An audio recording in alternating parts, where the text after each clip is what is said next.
Doctor is like a little called... jingle for that. Pardon? You need like a little jingle for that, like a little musical tune. Like when I say Doctor Who? Mm. Right. Chris, you should go. Da da da. Anyway, Okay. this episode is called A Deal with Oh, God. that picture's not flattering. Pardon? That picture isn't flattering. To whom? Either of them. Oh dear. I mean, you're right, I suppose. Yeah, I mean, yeah. So it opens with Benny kind of confiding in Alexander, who is in the picture on the left. Of course, if you're watching this audio only, you can't see the picture, but oh well. On the left is Alexander, and Benny tells him about her travels with the Doctor that we haven't actually read yet, except for this one, but will happen in the 7th Doctor's timeline. But yeah, Benny tells... See you in 5 years. Pardon? Said see you in 5 years. Try to be less pessimistic, mate. Might be sooner. The audience have a right to know how long. Alright, well, we haven't actually scheduled that far, so we don't know yet. But, yeah, Alex believes Benny, miraculously, when Alex is given the history pad from the first chapter that Benny has just in her pocket or something. And then we cut to Tim, who's recently deceased, as Tim meets with Death. And so Death is a character introduced earlier on in the Virgin New Adventures series. The Doctor dances with Death, I remember, on the cover of one of these books, which is great. On the moon, I must add. But Tim meets Death, and Death gives Tim a respiratory bypass system, which allows him to breathe after being hung, I believe. And it brings him back to life. I believe Tim also gets a circulatory bypass system and gets a second heart, but I don't think Death says that here. I think that's revealed later. But yeah. Seraph is in prison and sends a message to the rest of the Albertides. August and Aphasia come to retrieve Seraph, killing 2 police officers in the process in the police holding cells. Did they not kill every police officer? I thought there were only 2 police officers. There might have been. I just remember they killed every single one.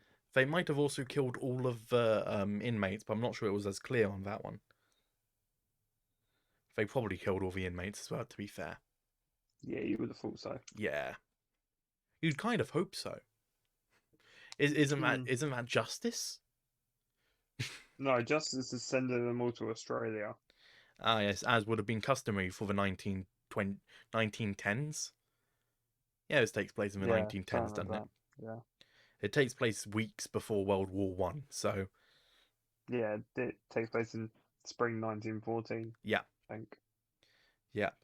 The military convoy is sent on its way to the hospital from outside the town.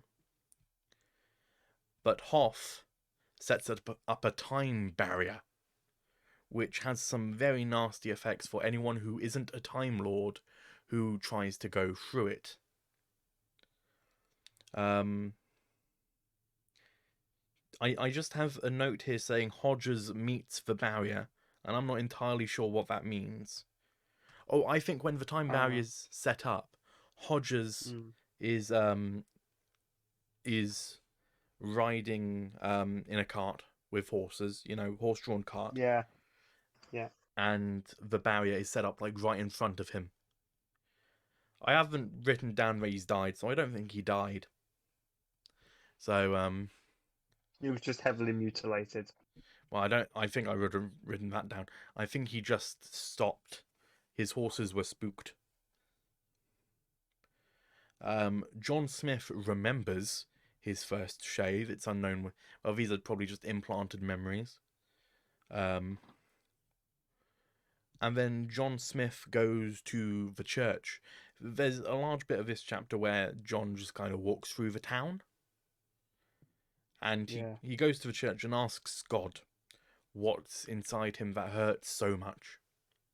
Because he's a bit anguished throughout this entire episode after his ordeal last episode. Well, wouldn't you be if you got your finger bit off?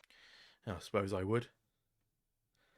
Smith and Joan, well, Smith meets up with Joan at some point, but Smith and Joan find out that Sarah has escaped as they just walk past the police holding cell, because last episode they were told to come back to give evidence the next day. And then Smith and Joan snog. That's the entirety of a bullet point here. Smith and Joan snog. I mean, it goes on for quite a while. It probably does. We go back to Benny and Alexander, and the next morning, and it seems that Alexander has read the memory pad, has read about the Battle of Somme. Battle Yeah. at the Somme? Battle of the Somme. Battle of the Somme, right. I think so, yeah. And he's... Seems like something I should know, but... yeah, history A level. And he's... I didn't do history A level. I did history GCSE. There's a difference. Whatever, I didn't. But No, you didn't do any. What? You didn't do any humanities. That's what I meant to say. Oh, right. You obviously did GCSEs. I have no humanity, is what you're saying. I'm reading between the lines, that's what you're saying. And yeah, that's what I was getting at. so Alex has read the memory pad. He's fallen asleep drunk, so whatever he's found on the memory pad must be distressing. And he's found out about Richard Hadelman's death. Richard Hadelman being the Labour MP that Alex is a friend of. And yeah, and apparently he died of poison gas, which Alex finds particularly distressing. Benny, Constance, and Alexander go to the museum to arm themselves with guns that have been hidden in the museum by Alexander.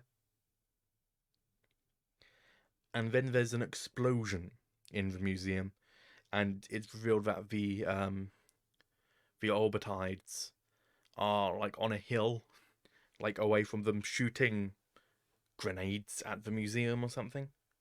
Probably space grenades.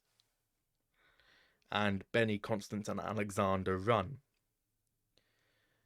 Benny works out that the Orbitides mustn't have the pod, because otherwise why would they be shooting at Benny? So right now it seems that Benny thought that the Orbitides had the pod. The Orbitides thought that Benny had the pod. And turns out neither of them do. Of course, we know who has the pod, and that's Tim. Good old still alive Tim. Yeah, good old Time Lord Tim. Yeah, Constance turns out to be a shape-shifting Orbitide in disguise. Green Eye, to be precise. Oh, no. And it's revealed Constance is dead. Constance has been dead since the first time Benny met her in the tea shop multiple episodes ago. So, yeah, Constance has been an Orbitide for a while, basically. And that's kind of where the chapter ends. Yeah. What? Well, Chris, you've been pretty silent. What do you think?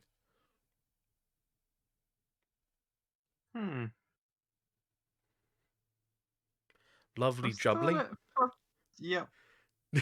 Would you like to continue on with that thought? I'm still a bit fuzzy on the details of this chapter. But... Well, has my run through jogged some memories? Not exactly. I just know it's all going to get quite glassy in a moment. Ooh, glassy. Yeah, it will get that certainly. Mm.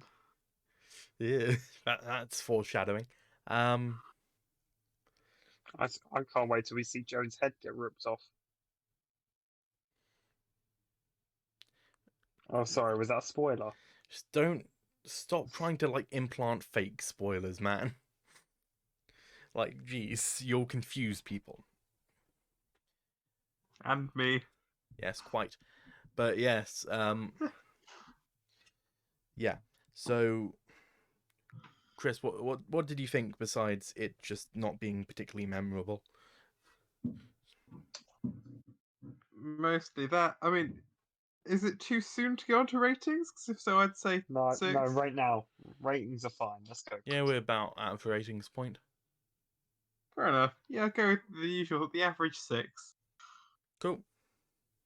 Josh, what did you think? Well, it was better than the last chapter. Right? Mainly because I actually remembered some stuff from this chapter. Ah, I thought the twist that Constance was a Albertide. I didn't see it coming, even neither. though it kind of didn't really make sense either. But Didn't it? it happened. What do you Well, mean it no, didn't not make really. sense? I mean, there was no like indication that one of them would be one. I mean, I don't know. I mean, the Orbitides like Kind of just happened. they take the memories as well. So, um, Yeah. yeah.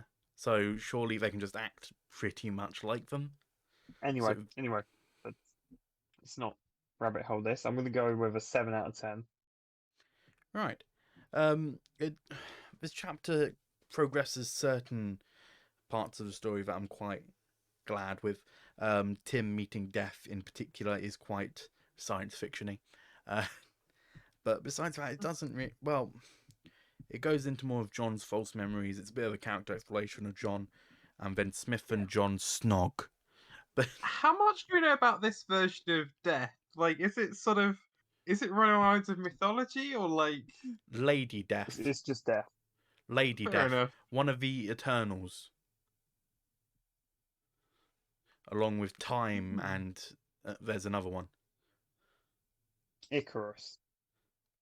If you're sure. I was under the impression Icarus was an angel. Yeah, No, I thought he's one of Chaos the would be more Eternals. likely. Pardon? Don't I'd worry. have thought Chaos would be more likely. Maybe. But oh well. Yeah. Quite a nice cliffhanger with revealing Constance is dead. I'm gonna give it a 7 out of 10. Of course, this is kind of like Whose Line Is Anyway? Whose Line Is Anyway? Who's trekking through the universe? It is the points don't really matter. We we're not gonna. Until we get to the end of the book where we give it our score and say whether it is rubbish or. I mean, I suppose, but the points don't matter anyways. Even within that, it's just we're not gonna stay consistent with them. Surely, it's just a way No, we're to get not. us I'm to already, I'm already introspect. way too inconsistent. It's just a way to get us to kind of introspect a bit about the chapter. Right, should we move on? Yeah.